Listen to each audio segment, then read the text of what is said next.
एक दो बार डिसीजन लिया तो कुछ गांव वालों के ऑब्जेक्शन आ गए कि गोचर क्या मगन सिंह जी राजवी ने खरीद ली क्या। तो ये खरीदनी पड़ी फिर ज़मीन। शुरू में रूढ़ीवादियाँ थी सर, यहाँ पे भी नेकर पहन रही है, कच्छा पहन रही है, ऐसी बातें भी हुई थी यहाँ पे। अभी आपने कहा कि छोटे कपड़ों के लिए कुछ गाँव वाले हाँ, ओ कुछ लोग। कुछ लोग ऑब्जेक्शन करते थे। लेकिन आज इस मुकाम पर वो लड़कियाँ पहुँची है। अब शायद वो लोग आपके सामने नहीं आते होंगे। ऐसा लग रहा था मिस नहीं होना चाहिए, क्योंकि अगर ये फाइनल खेल रहे हैं, अगर ये मिसिंग हो जाएगी तो फिर अपनी टीम पीछे रह जाएगी, इसलिए पूरा एकदम सर, क्योंकि हमने स्टार्ट से ही वैसा गेम खेला था, लास्ट तक वैसा ही गेम खेले। नमस्कार साथियों, मैं प्रदीप सिंह गाँव खबरा में आपका स्वागत करता हूं। उम्मीद करता हूं आप सब ठीक होंगे। साथियों, जिद अगर जिम्मेदारी बन जाए तो जिद को जीतने में समय नहीं लगता, और ऐसी ही कहानी हमारे विक्रम सिंह राजवी डिंगसरी की है। कहानी जानोगे तो लगेगा कि कोई फिल्म चल रही है, लेकिन जो इंसान विराले होते हैं उनके किस्से भी निराले होते हैं। आप पीछे देख सकते हो मैदान की स्थिति, और इसी मैदान से निकलकर एक असंभव लगता है कि एक ही गांव के 12 खिलाड़ी कैसे एक टीम में हो सकते हैं। लेकिन इस असंभव को संभव जो किया, वो हमारे साथ अभी जुड़ेंगे थोड़ी देर में विक्रम सिंह जी। वो बच्चों को जो है कोचिंग दे रहे हैं। आप देख सकते हो छोटे छोटे नन्हे मुन्ने बच्चे हैं जो अच्छी अपनी फुटबॉल में स्किल दिखाते हुए। तो यही वो मैदान है जो एक असंभव चीज़ को संभव किया। तो साथियों, अभी मैंने बताया था कि एक असंभव को संभव जो करने वाले हैं वो हमारे साथ अभी जुड़े हैं, उनसे बातचीत करेंगे। विक्रम सिंह जी, पहले तो आपको बहुत बहुत बधाई, इतना बड़ा मुकाम आपने हासिल किया। Thank you sir, thank you. तो बड़ी अच्छी कहानी है, हमने सुनी है इधर उधर से। तो अब जो ये जो दौरों के अंदर ये जो सिस्टम चल रहा है, इसको चलाने में कितनी कठिनाई आई होगी शुरू में? अब आपके सामने ही है सर। पहली बात तो जो एक्चुअली फुटबॉल के फील्ड होने चाहिए वो ग्राउंड ही नहीं है हमारे पास में। देख लो, ऊबड़ खाबड़ ज़मीन पड़ी है, पूरा दोहरा है, इसमें काम कर रहे हैं। और ये सारा जो है ज़मीन खरीदी इन बच्चों के लिए गाँव में, न तो स्कूल के पास फुटबॉल ग्राउंड है, न और कुछ है। पहले गोचर में खेला करते थे, 6 एक महीने खेले वहाँ पे गोचर में। वहाँ पे भी प्रॉब्लम्स आती थी, क्योंकि देखो साहब, मैं भी इसी गाँव से जुड़ा हुआ हूँ। गोचर में हम कोई डिसीजन ले ही नहीं पाते थे। एक दो बार डिसीजन लिया तो कुछ गाँव वालों के ऑब्जेक्शन आ गए कि गोचर क्या मगन सिंह जी राजवी ने खरीद ली क्या। तो ये खरीदनी पड़ी फिर ज़मीन। हालांकि मेरे खुद के खेत हैं यहाँ से 3 किलोमीटर 3.5 किलोमीटर पे, वहाँ छोटे बच्चे पहुँच नहीं सकते थे। तो ये गाँव के जस्ट नज़दीक ये ज़मीन खरीदी। हमारे मल्लू महाराज जी भूतपूर्व सरपंच रहे हैं यहाँ के, उनसे ये ज़मीन खरीदी। उन्होंने 2 बीघा ज़मीन तो एकेडमी को बच्चों को खेलने के लिए गिफ्ट दिया, और 8 बीघा ज़मीन है जो 1 लाख रुपये बीघे से यहाँ से खरीदी हमने। और फिर उसके बाद में 8.5 बीघा ज़मीन, क्योंकि ये फ्यूचर देखते हुए कि इस ग्राउंड पे प्लेयर बहुत आएंगे, बढ़ेंगे खिलाड़ी, तो ये 10 बीघा ज़मीन भी कम पड़ने लगी। तो ये 8.5 बीघा ज़मीन और खरीदी सर। ये सब नौकरी में लोन लेके खरीदी हुई है। तो 8.5 बीघा खरीदने का मेरे पास पैसा नहीं था, पैसा था जो सब लग चुका था। एक 15 बीघा का मेरा खेत था। मैंने उनसे निवेदन किया कि ये 8.5 बीघा ज़मीन आप मेरे को दे दो प्लीज़, गाँव के लिए काम कर रहा हूँ, आप मेरी 15 बीघा ज़मीन रख लीजिए, मेरे को उसके ऊपर कोई भी पैसा नहीं चाहिए। तो ये 15 बीघा दे के ये 8.5 बीघा ज़मीन खरीदी। अब अकेडमी के पास में 18.5 बीघा ज़मीन है जिस पे हम काम कर रहे हैं, और पैसों के अभाव से ये ग्राउंड नहीं बन पा रहा। बाहर जाते हैं बहुत दिक्कत होती है। एस्ट्रोटर्फ के ग्राउंड मिलते हैं हमें, ग्रासिंग ग्राउंड मिलते हैं, उनमें बच्चों को सेट होने में बहुत दिक्कत होती है, क्योंकि इस मिट्टी में चलती है बॉल, वो वहाँ पे बहुत फास्ट चलता है, कंट्रोलिंग में सब में दिक्कत आती है। जो स्किल सिखाना चाहते हैं इनको, वो भी इस मिट्टी में सिखा नहीं पाते। केवल एक इंडोरेंस है जो है, बस, और कुछ नहीं है। फिर भी ठीक है, लगे हुए हैं, कर रहे हैं काम। नहीं, एक बात बड़ी मतलब चर्चा में है कि एक गांव के 12 खिलाड़ी, ये आपने कैसे संभव किया? प्रैक्टिस, नियमित अभ्यास, उसी से सब संभव है। ये आपके सामने देख लो कि आज करीब 135 लड़कियां एकेडमी की यहाँ खेल रही है, कंटिन्यू रेगुलर हैं। 2021 में ये चालू किया था, और 2021 से ये बच्चे कंटिन्यू नियमित अभ्यास कर रहे हैं, उसके रिजल्ट है। चलो, आपने बताया कि हमने सिखाया, 12 बच्चे हमारे सेलेक्ट हुए, लेकिन 12 बच्चे आप एक टीम में लेके जा रहे हो, अगर हार जाओगे तो उंगलियां भी उठेगी। बिल्कुल उठेगी। ये कहीं डर नहीं था कि मैं 12 एक ही मेरे गांव के 12 खिलाड़ी लेके जा रहा हूँ, हार गया तो? ये एक विश्वास है सर। ये विश्वास राजस्थान फुटबॉल एसोसिएशन के सचिव सेक्रेटरी श्री दिलीप सिंह जी शेखावत, उन्होंने मेरे पे विश्वास करके कहा कि विक्रम, तेरे को जो राजस्थान में बेस्ट लड़कियां लगती है वो ले जा, पर मेरे को रिजल्ट चाहिए। मैं कहा भाई साहब, बेस्ट लड़कियां ले जाऊंगा, रिजल्ट भी मिलेगा। उनका विश्वास था, और उस विश्वास पे मैं यहाँ की जो बेस्ट प्लेयर्स हैं 12 लड़कियां, और बाकी 10 लड़कियां अपने पूरे राजस्थान से थी जो भी अच्छी प्लेयर्स थी, उनको लेके गया, और रिजल्ट आपके सामने। इंडिया की टॉप टीमों को हरा के ये लड़कियां आई है। नहीं, कह सकता हूँ ये आपने उठाया तो रिस्क है, उंगलियां बहुत उठती अगर हार जाते तो, मान लो पहले राउंड में बाहर हो जाते। ये हुआ, पिछली बार भी हुआ कि पिछली बार भी नेशनल की अंडर 17 में यहीं की 12 लड़कियां खेली थी, और राजस्थान टीम की कैप्टन भी यहीं का था। कुछ मिसअंडरस्टैंडिंग कह लें या कुछ भी कह लें कि उनको प्रैक्टिस करवाया, अभ्यास करवाया, 1.5 महीने का कैंप लगाया बीकानेर में, और जब जयपुर में नेशनल चैंपियनशिप हुई थी, तो वहाँ पे एक एआईएफ का रूल है कि डी लाइसेंस, सी लाइसेंस, बी लाइसेंस वही टीम के साथ रहेंगे, वही अंदर टीम को गाइड करेंगे। तो मेरे क्या है कि डी लाइसेंस, सी लाइसेंस ये कुछ किया नहीं है। डी लाइसेंस आज 10 दिन में मिल जाता है। एक स्टेट प्लेयर खेला हुआ डी लाइसेंस ले सकता है। मैंने फुटबॉल खेली है, बाईचुंग बूटिया मेरे साथ में थे, आई एम विजन मेरे साथ में थे, कार्टल चैपमैन मेरे साथ में थे, और इंडिया टीम के प्लेयर्स हैं। जेसीटी फगवाड़ा से खेल रहा हूँ मैं। मेरा जो गेम का अनुभव है, एक्सपीरियंस है, वो इनको सिखाता हूँ और उसके रिजल्ट आपके सामने है। तो वहाँ पे उन कोचेज़ का मैं नहीं कहता, वो कोच बढ़िया है, सतीश जी आरएफए में काम करते हैं, अच्छे कोच हैं वो भी। पर उनको टीम 3 दिन पहले दिया गया कि इस टीम को आपको खिलाना है। तो उनको पता ही नहीं था कि कौन सा प्लेयर किस लेवल पे खेलता है, क्या खेलता है। तो मैं वो टीम पिछले साल भी हार गई। इस साल रिस्क लिया, दिलीप सिंह सचिव साहब ने, सेक्रेटरी साहब, मेरे को टीम के साथ भेजा, ऑफिस बैरियर बढ़ा के भेजा और वहाँ पे टीम को खिलाया। उसका रिजल्ट है आज ही हम जीत के आए, 60 साल बाद में चैंपियनशिप लेके आ गए। नहीं, हमने एक बात और सुनी कि बच्चों को फुटबॉल सिखाने के लिए आपने नौकरी से इस्तीफा दे दिया। बिल्कुल सही सुना है सर आपने, क्योंकि अब पूरा टाइम नहीं दे पा रहे। अब इस लेवल पे लेके आए हैं, अब प्रमोशन होंगे, डीआरएम ऑफिस में पोस्टिंग हो जाएगा। वो यहाँ से 72 किलोमीटर है। अभी कोलायत मेरा पोस्टिंग है, सुबह शाम दोनों टाइम में देख लेता हूँ। तो अब यही निर्णय, दिल की आवाज़ सुनी कि या तो पहले इन बच्चों को छोड़ा जाए, नौकरी कर ली जाए। दिल ने कहा कि इस लेवल पे इन बच्चों को लेके आए हैं, अब बच्चों को नहीं छोड़ेंगे, नौकरी छोड़ देंगे। तो छोड़ दिया, वीआरएस लिख दिया। चलो, आपने बड़ा आसानी से बोल दिया कि वीआरएस ले लिया मैंने, लेकिन सबको पता है कि एक नौकरी पाने के लिए कितना कुछ करना पड़ता है। लेकिन जब आपने ये इस्तीफा दिया, वीआरएस लिया, तो घर वालों ने कुछ कहा नहीं कि आप ये क्या कर रहे हो? देखो, मैंने पिताजी के नाम से मगन सिंह राजू फुटबॉल एकेडमी खोली है। मेरे घर का मेरे को बहुत सहयोग है कि आज मैं यहाँ बैठा हूँ। घर परिवार पूरा बीकानेर में है, महीने में एक बार जाता हूँ, मम्मी पापा से, बच्चों से मिल के आता हूँ। बाकी पूरा समय मैं यहाँ पे देता हूँ।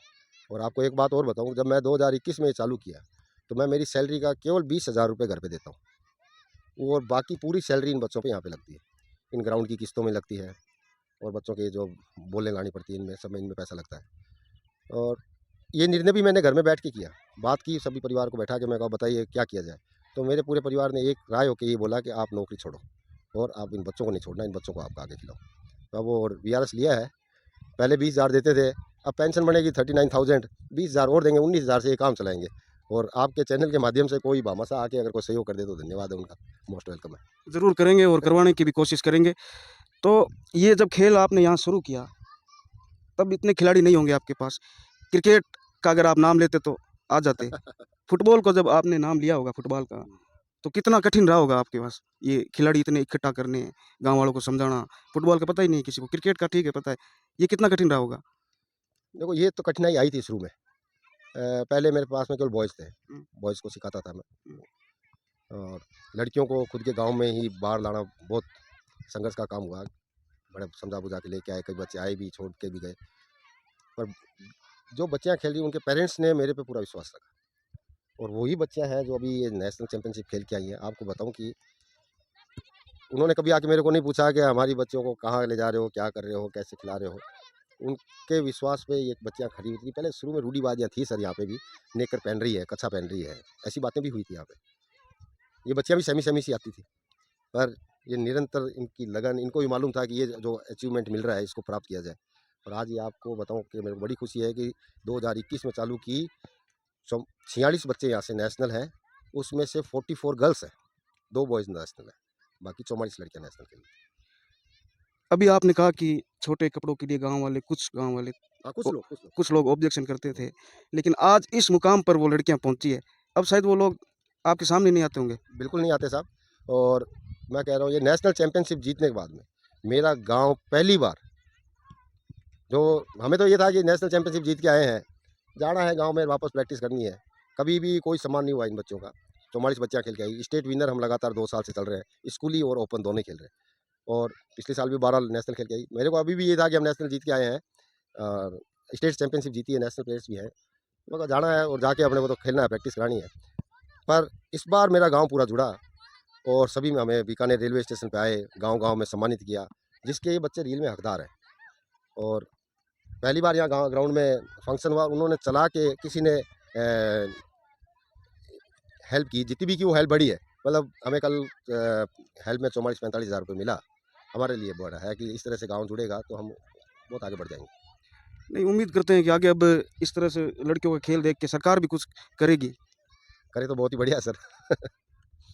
एक चीज़ मैं बता देता हूँ कि ये इन्होंने बताया कि ये ज़मीन इन्होंने जो है खुद ने ली है और अभी सुविधा कुछ नहीं है। ये आप देख सकते हो ऊबड़ खाबड़ आपको मैदान नज़र आ रहा है। और अगर ये आप सोचो मैदान अगर ये सही मैदान होता तो बच्चों का खेल और कितना सुधर सकता था। और उम्मीद करता हूँ कि ये आने वाले दिनों में ये डिंगसरी गांव के बच्चे नहीं, आसपास के जो भी बच्चे होंगे उनको ज़रूर सिखाएंगे, लेकिन इसके लिए हमें मिलकर सबको हेल्प करनी होगी।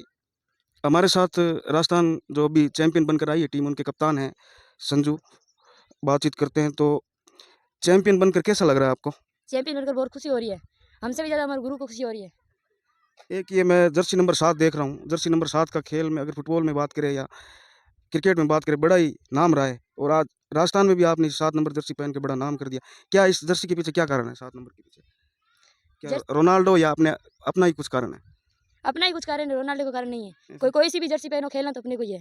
ऐसे थोड़ी ना 7 नंबर जर्सी पहनने से खेला जाता है। एक मैं गेम देख रहा था आपका, फाइनल जब चल रहा था, हाफ टाइम तक आप 2-0 से आगे थे। दोबारा मैच शुरू होता है तो एक गोल आपको पड़ जाता है। बाद में फ्री किक मिलता है और आप वो फ्री किक लेते हो, गोल भी दाग देते हो। उस वक्त दबाव नहीं महसूस किया आपने? नहीं, बिल्कुल एकदम फ्री माइंड? फ्री माइंड होके मारे। सर ने सिखाया है फ्री माइंड होके खेलो, अंदर खेलना है। नहीं, नहीं, ऐसा लगा नहीं कि अगर ये मिस हो गया तो सर डांटेगी भी फिर? नहीं। क्योंकि 2-1 की कोई ज़्यादा लीड नहीं होती है, 3-1 का मौका था। हाँ ठीक है, आपने कर दिया, लेकिन कुछ तो दबाव आया होगा आपका? ऐसे लग रहा था मिस नहीं होना चाहिए, क्योंकि अगर ये फाइनल खेल रहे हैं, अगर ये मिसिंग हो जाएगी तो फिर अपनी टीम पीछे रह जाएगी, इसलिए पूरी टीम को क्या गोल किया। आखिरी मौका था ये। हाँ। हैं?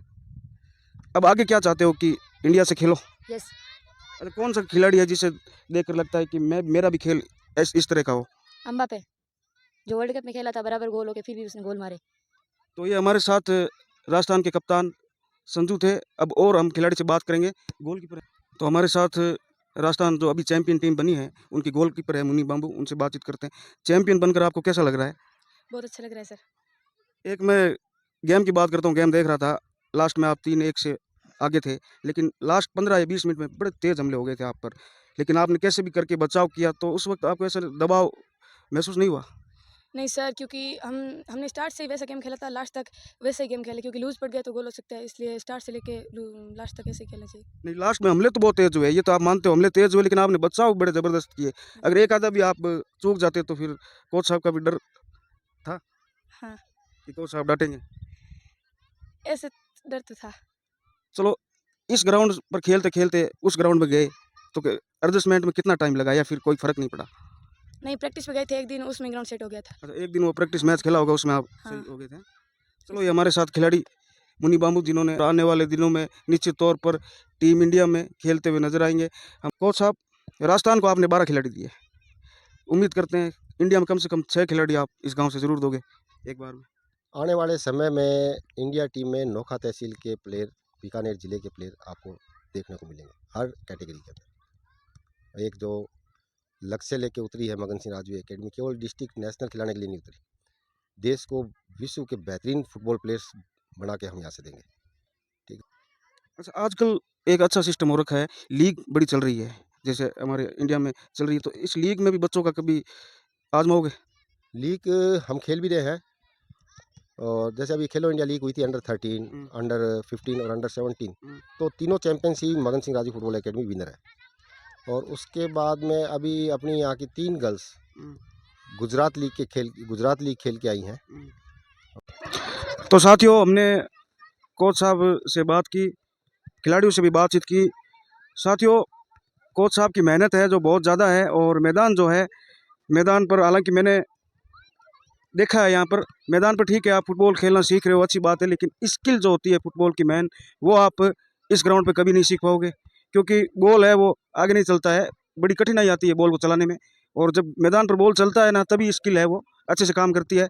तो एक ही गाँव से 12 खिलाड़ी निकलना भी एक बहुत बड़ी बात है, और कोच साहब ने बड़ी मेहनत की है, लेकिन अब जो है इतना बड़ा मुकाम जो हासिल किया है, इस मुकाम को देखते हुए निश्चित तौर पर जो इस क्षेत्र के नेता है, जो राजनेता है, जो भामाशाह है, वो निश्चित तौर पर मदद उनको करनी चाहिए, क्योंकि इतना बड़ा जो मुकाम है वो बहुत बड़ी बात है।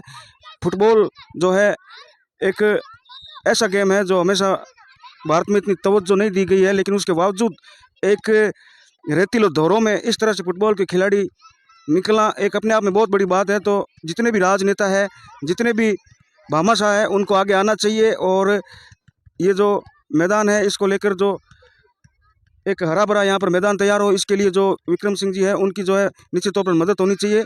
और आप लोग अगर मदद करोगे तो आने वाले दिनों में, आज बच्चे राजस्थान खेले हैं, आने वाले दिनों में निश्चित तौर पर टीम इंडिया से खेलते हुए नजर आएंगे। और वो कितना बड़ा पल होगा कि हमारे क्षेत्र के, हमारे गाँव की जो खिलाड़ी है वो टीम इंडिया में खेलते हुए नजर आएंगे। जिस प्रकार से राजस्थान की 22 में से 12 खिलाड़ी एक ही गाँव से निकले हैं, तो आने वाले दिनों में हो सकता है जो टीम इंडिया की टीम हो उसमें 6 खिलाड़ी एक गाँव से हो। ये तभी संभव होगा जब सब लोग जो है सहयोग करेंगे, जितना बन सके। बड़े बड़े भामाशाह है, जो भी इस क्षेत्र के बड़े बड़े राजनेता हैं, उनको आगे आना चाहिए और इस तरह से जो है सहयोग करना चाहिए, ताकि ये जो नन्हे मुन्ने बच्चे आपने वीडियो में देखे होंगे पसीना बहा रहे हैं यहाँ पर, निश्चित तौर पर ये नन्हे मुन्ने बच्चे आने वाले दिनों में जो है अपने क्षेत्र का जो नाम है रोशन करेंगे, हमारे ज़िले का नाम रोशन करेंगे, तहसील का नाम रोशन करेंगे, गाँव का नाम रोशन करेंगे। लेकिन उस सब के लिए पहले सभी राजनेताओं, जितने भी भामाशाह हैं, उनको आगे आना होगा। हकीकत में इस मैदान पर जो है बहुत ज़्यादा मेहनत की गई है, सुविधा के नाम पर कुछ नहीं है। क्योंकि कोच विक्रम सिंह से हमने बात की, उन्होंने अपनी जो कहानी है वो पूरी बताई है, किस प्रकार से उन्होंने यहाँ से कठिनाइयों भरा उनका सफ़र रहा है, कैसे उन्होंने शुरुआत की, फिर उन्होंने मैदान बनाया, उन्होंने अपनी जो नौकरी होती है उससे इस्तीफा दिया। हालांकि उनका प्रमोशन होने वाला था, लेकिन फिर भी उन्होंने परवाह नहीं करते हुए नौकरी का जो इस्तीफा, इतना बड़ा जो त्याग किया है, वो त्याग आज कहीं ना कहीं जो 12 बच्चे नेशनल खेल के आई है वो त्याग वहाँ दिखा है। तो अब जो है हम सबको भी जो है विक्रम सिंह जी का है साथ देना चाहिए, उनका सहयोग है वो करना चाहिए। क्योंकि अब वो कितने दिनों से, लगभग 3-4 साल से वो जो है पैसे लगा रहे हैं। अब वो मैदान पर रहते हैं, कुछ काम भी करते नहीं है, तो वो कितने पैसे लगाए, ज़मीन भी ली है, बच्चों को जो किट होते हैं उन्होंने सब बातें बताई। कुछ बच्चे हैं जो लाने में सक्षम नहीं है, तो उनको जूते किट वगैरह दिलानी पड़ती है। तो और आप देख यहाँ पे कम से कम 300-400 आपको ये फुटबॉल नज़र आ रही होगी, ये भी महंगी आती है। यानी हर चीज़ में यहाँ पे जो है पैसा लग रहा है। लेकिन सलाम है विक्रम सिंह जी को कि उन्होंने जो है हिम्मत नहीं हारी और इन रेतीले दौरों में जो है इस प्रकार के खिलाड़ी तैयार किए। तो मैं उम्मीद रखता हूँ कि राजनेता और भामाशाह जो भी है वो निश्चित तौर पर मदद करेंगे। और जो सरकार में बैठे हैं वो जो है सरकार से कुछ जो है फ़ायदा इस एकेडमी को ज़रूर दिलाएंगे, क्योंकि ये निःशुल्क एकेडमी है, गाँव के बच्चों से पैसा नहीं लिया जा रहा है, उल्टा विक्रम सिंह द्वारा लगाया जा रहा है। क्योंकि ये ज़मीन भी उन्होंने ली है, पैसा हर चीज़ में लग रहा है, 2.5% तक ये खिलाड़ी को देते हैं। और साथियों, इस वीडियो को आप ज़्यादा से ज़्यादा शेयर कर देना, ताकि जो सरकार में बैठे हैं, जो नेता है, जो भामाशाह है, उन तक पहुँचे। और क्यों ज़रूरी है ये हमने पूरी वीडियो में आपको बता दिया है कि हमें सबको आगे आकर विक्रम सिंह जी की मदद करनी चाहिए। और हम अगर उनकी मदद करेंगे तो यहाँ से निश्चित तौर पर आने वाले दिनों में टीम इंडिया में खेलते हुए खिलाड़ी नजर आएंगे। सबका बहुत बहुत धन्यवाद। जय हिंद, जय भारत।